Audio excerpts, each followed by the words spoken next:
What is the perfect retro handheld? Question for the ages. Sages have argued it for a really long time. Wars were fought, rivers of blood were spilled, in the comment sections mostly. But the point stands. Are we any closer to an answer? No.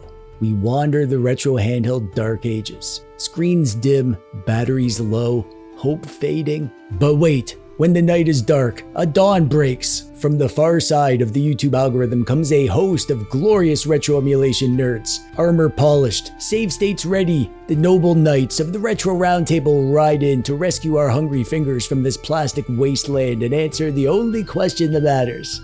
What is your perfect retro handheld?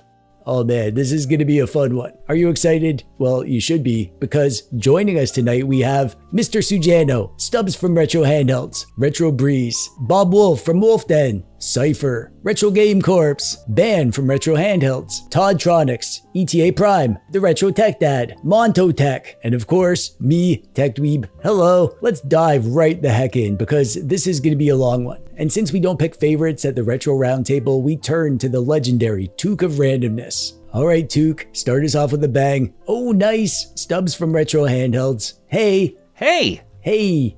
Hey. Hey. Hey. Hey. Alright Stubbs, let's hear it. What's your perfect retro handheld? It's going to be something that is portable. I mean, I am loving the ever-loving heck out of my Retroid Pocket Flip 2. It's not the most powerful in the world, but it plays everything that I want to, and it's so close. It's so close. Because when I talk about the perfect handheld, I'm talking about a handheld that I can say, yes, this is my ultimate dream handheld. I can walk away from pursuing any other handhelds. I'll focus in on just the one. And for me, I'd have to say, is the Retroid Pocket Flip 2 with some improvements. What are we doing with this lid design? Let's get rid of that. That's kind of silly. The reaching for the shoulder buttons is not a comfortable experience. And this is not a handheld I can play at all in bed. It is just not comfortable. But it's been great for camping trips. It's been great for just couch gaming. It's a handheld I can put in my pocket, flip it open, it's ready to go. Battery life is insane with Android, so give me Android. Hall sticks, TMR sticks, whatever, as long as they're recessed so they're not poking out or anything. I mean, the D-pad, the face buttons, this whole situation here is great. Speakers are pretty decent. The air intake here sometimes gets easily covered. There's not much of a bump out there to kind of give you space to get air when the handheld needs it, when you have the active cooling going, so that could be looked at. Or maybe we just get rid of these bumped stacked shoulder buttons and do something like the GPD XD where they had inline shoulder buttons. And that's going to be even more flat.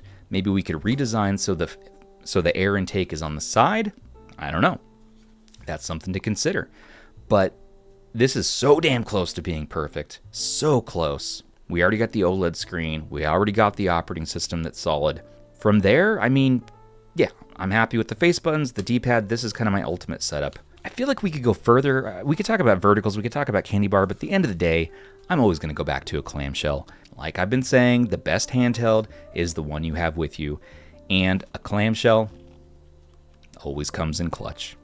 I have a feeling we're going to hear from Eta Prime. That's exactly who I was going to say. How you doing? Oh, real good. Even better if I knew what your perfect retro handheld would be. There's already so many great handhelds on the market already, but if I had to make my own, a small form factor handheld that I could put in my pocket specifically for retro games, it would look just like the 2DS XL. I personally love that handheld still to this day, but instead of having a 3:2 aspect ratio for both of the displays, top would be 16:9, and I could use bezels to kind of go through different aspect ratios on other consoles, but keeping that 3:2 on the bottom, obviously a little bit of a higher resolution for GBA would be awesome. I just think it's the perfect form factor. I mean, it's nice and thin, it'll slide in your side pocket, back pocket, got that clamshell design so you don't have to worry about scratching up the screens. And yeah, I just love the overall design and form factor here with the 2DS XL. The suspense is palpable. Who will it be? TechDweeb, that's me. Heck yeah, it is. Nice. I've actually given this a lot of thought, and I'm going to show you, kind of secretly hoping that some retro handheld maker steals this design because I don't want to make it. I just want one.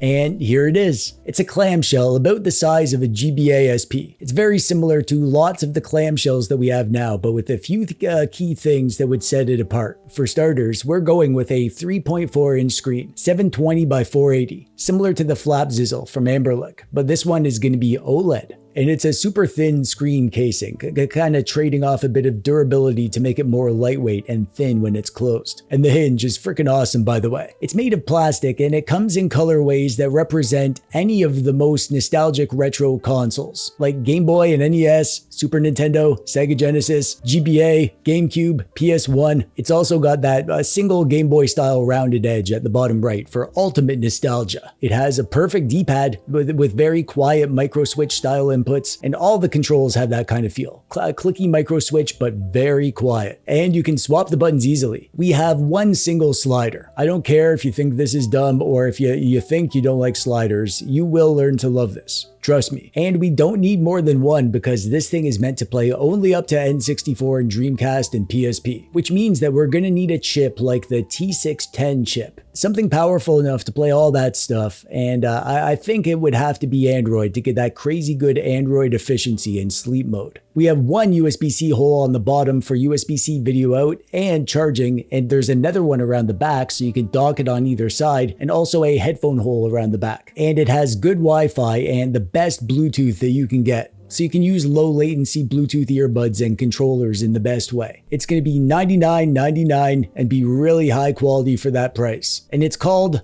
the Side Quest because it's meant to live in your pocket, always at your side, ready for some quick retro gaming fun whenever you need it. And also, it comes with a free subscription to TechDweeb on YouTube for free. Wow, what a deal! Next up we have Cypher, our special robot guest from the future. Hey there. Yo. Hey, you know, I was wondering, is that thing in the middle of your face, that hole, is that like your nose? It's probably a nose. Huh, perfect retro handheld. Okay, I got it. It would probably be in a vertical format, as the Game Boy Pocket and DMG are my all-time favorite handheld systems, but if this is hypothetical, I would want this system to be way more powerful. Powerful enough to run games up to PS2 with ease, and I'd probably want a simplistic design, good cooling, comfortable ergonomics, a vibrant OLED screen with a high pixel density. It would have to be over 1,000 nits so I can play out in sunlight, a sizable battery for long play sessions, and ideally a joystick or two for the more modern titles. But I would also want it to retain that retro look, so, you know, a solid D-pad and some A, B, X, Y buttons, and maybe the buttons and screen are modular. I think it would be kind of cool if I can swap out the screens to different aspect ratios depending on the game I'm playing. It might be a hassle, but I think being able to buy like a flip dual screen and throw that in if I feel like playing DS games might be pretty interesting, especially on a vertical form factor handheld where even though you change the modular items, it still looks like one cohesive unit rather than something that's been Frankenstein together. So yeah, that would be my perfect retro handheld. Yeah, you know, I was thinking that I really just need to hear from Russ from Retro Game Corps. Hey, it's you. Hi, it's me. Yeah, it is. Well, first of all, this is a terrible question because there is no perfect retro handheld. Everybody's hands and experiences are different, but my perfect retro handheld would probably be something a little bit in the mid-tier size, like something that's like 5 or 6 inches in terms of screen, and yes, 16 by 9 because I can then play a variety of different games and whatnot. Maybe 5 by 3 actually be a better aspect ratio. Either way, you know, something like that in 5 to 6 inches. And I would want it to be analog stick centric, but the D-pad still very comfortable to use and easy to access. I would want an AMOLED display. 120 hertz would be great, so I can use black frame insertion to have like really nice motion clarity too. As far as form factor, I think I'd be good either with a clamshell or just like a standard candy bar handheld. I almost feel like a candy bar might be a little bit easier just because of the ergonomics of that if I'm looking at a perfect handheld. And then in terms of performance power, I just want it to be able to play everything that you can emulate. So if we're talking about hypothetically, yeah, I'd want it to play all the way up to like PS3 or whatnot. But I think that PS2 is good, you know, some Nintendo Switch, you know, all the stuff that we see with like the Odin line of devices right now, like that kind of power, but more in the size of like the Retroid Pocket 5, I think. And the crazy thing is that we're pretty close to that already. I mean, we've seen some of these devices is getting very close to it. So in the next 5 years, we may have what Russ considers to be the perfect handheld. Next up, we have Monto Tech. Welcome to the show. Hello? Oh, I guess he's not. Am I late? No, dude, you're good. Okay, cool. All right. Whenever you're ready. Oh, perfect handheld. Do you need a minute? Basically a super GKD Pixel 2, with a couple unique features thrown in the mix to really perfect it. So of course we have our pocket-sized micro metal housing. This is an EDC handheld, but front and center we have a 3-inch diagonal 3:2 aspect ratio, golden ratio, inset AMOLED touchscreen. We're throwing everything at this thing, and it's high resolution too, so it's super crisp. We also have really comfortable ABXY and D-pad controls. And of course, right in the middle of those, you see it, it's a single analog stick.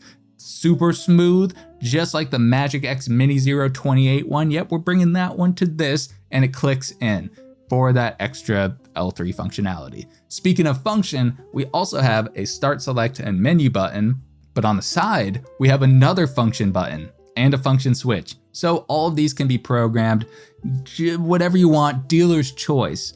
And up top, we have 4 inline shoulder buttons, but the L2 and R2 buttons have a trick up their sleeve. They have pressure sensors underneath.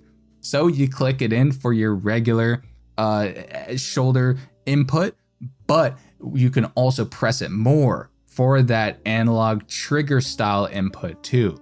So you get the best of both worlds, which would be perfect for GameCube and PS2. So we need a chipset that can run GameCube and PS2, so we're bringing the Snapdragon G1 Gen 2, the same one from the Retroid Pocket Classic. This thing is just powerful enough to run some GameCube and PS2, but it runs N64 perfectly.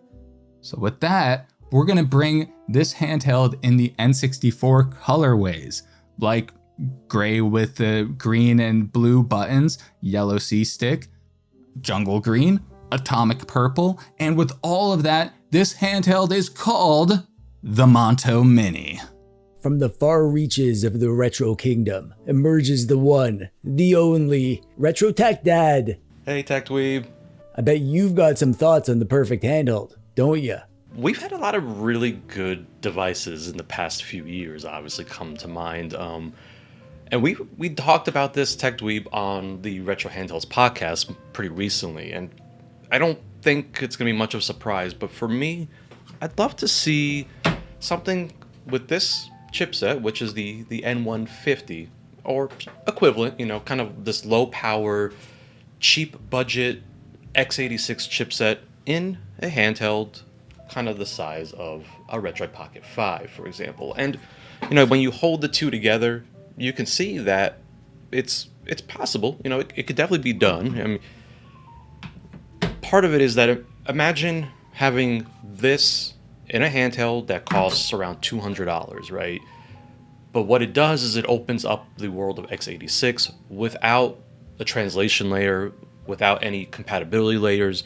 You're just running those games natively, and it would be an incredible indie machine, right? I mean, you'd have access to thousands of games on the Steam library. And, you know, just kind of been hanging out around the community, I've definitely noticed that there are people who kind of share a similar sentiment as I do, you know, just something that's kind of not trying to push the high end, right? We're always trying to push the high end. We have devices that are very expensive, $1,000 range, and I'd love to see something on the opposite end of that spectrum, you know? The Win600, kind of the right idea, but pricing, chipset choice, we could do better than that, right? We can definitely do better. And, you know, I've showcased what this can do, and I think, like, even just for emulation, I mean, the N150 would handle PS2, GameCube, Wii, even beyond that. I mean, you can do some light switch and all that stuff. So it would be really interesting to see a competent, and that's the key word, competent handheld with an Intel or even an AMD equivalent, low budget, low power, you know, nothing fancy, $200, $250 Windows type handheld, x86 type handheld. I think it'd be really cool to see. I think it'd be very interesting. The hat is never wrong, especially now because it's chosen Bob Wulff from Wulff Den. What? Hey, Bob, welcome. Who are you? It's me, Bob, TechDweeb. Remember we talked about the show? Oh, hold on, you're goofing with me, aren't you? Oh, you got me. I'm such a dweeb. My perfect retro handheld is something thin and light and pocketable, but extremely powerful. My favorite so far, the one that fits those parameters the most to me, is the Odin 2 Mini. It checks a lot of those boxes. I don't necessarily need it to be a horizontal form factor. I do have a place in my heart for vertical form factors. I like the Game Boy style.